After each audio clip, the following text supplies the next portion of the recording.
Boker Tov ou Mevorach, on a 3 niveaux de Ta'aniot. Il y a Yom Kippour, c'est le seul jeûne qui est Minatora. On a les Ta'aniot simples, tels que le 17 Tammuz, le 10 Tevet et Tzom Gedalia, et en dessous, Ta'anit Esther. Mais le niveau intermédiaire, c'est Tisha B'Av.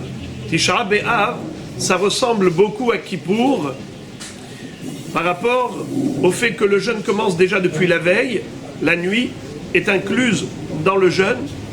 Il n'y a pas seulement l'interdiction de manger et boire, mais également toutes les jouissances sont interdites, telles que porter des chaussures de cuir, se laver, se frictionner, l'intimité du couple. Tout cela est interdit à Tisha B'Av comme à Kippour. Mais il y a quand même une différence. C'est que Hachamim ont été tolérants, par exemple, vis-à-vis des malades. À Kippour, un malade qui n'est pas en danger a l'obligation de jeûner. On ne dispense du jeûne de Kippour que des personnes qui sont en danger mortel. Et même eux, s'ils peuvent manger en petite quantité, c'est-à-dire toutes les 10 minutes, un volume de consommation qui est inférieur au volume du chiyuv, eh bien c'est ce qu'on doit faire. Sauf si le médecin dit qu'il faut manger et boire à volonté et que sa vie en dépend, eh bien évidemment que rien ne vaut la vie. C'est comme ça que la Torah nous enseigne. Mais à Tisha B'Av, on n'est pas là. Tisha B'Av, on est un cran en dessous. C'est-à-dire que un malade, même s'il n'est pas en danger, il est dispensé de jeûner. Par contre, les femmes enceintes, les femmes qui allaitent leur bébé, sont également tenues de jeûner à Tisha B'Av, alors qu'elles sont dispensées pour les autres jeûnes. Elles sont chayavot à Kippour de jeûner, elles sont obligées également à Tisha B'Av de jeûner. Sauf si par exemple, pour la femme qui allaite, si ça va porter atteinte à la quantité de lait nécessaire pour le bébé, elle a l'obligation de manger pour le bébé.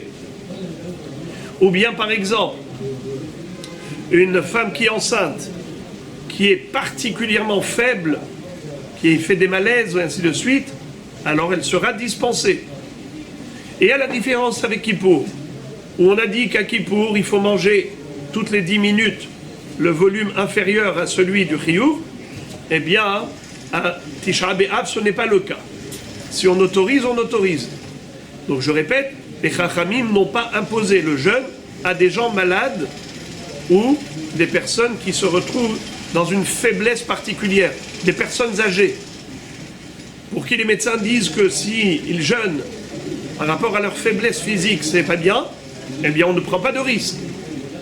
Donc voilà, de manière générale, les enfants, même s'ils ont l'âge de 11-12 ans, à Kippour, on commence à les habituer à ce qu'on appelle Ta'anit Sharot, on les fait jeûner 1 heure, 2 heures, à Tisha B'Av, pas du tout. Car nous vivons avec l'espérance continue et permanente que Mashiach peut arriver à chaque instant. Et même si cette année on a jeûné, nous espérons que l'année prochaine, cet enfant qui aujourd'hui n'est pas bar mitzvah, n'ait jamais besoin de jeûner.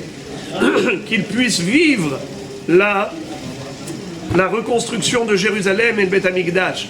Donc voilà, Odlo Avda Tikvatenu, on est toujours dans la Tikva. Kavel Hashem, Hazak v'yametz libecha, vekavel Hashem, en lahem leIsraël ela hakivui. Aram Israël vit sur la base de son espérance, de son espoir en Dieu. Bruchim tiyu.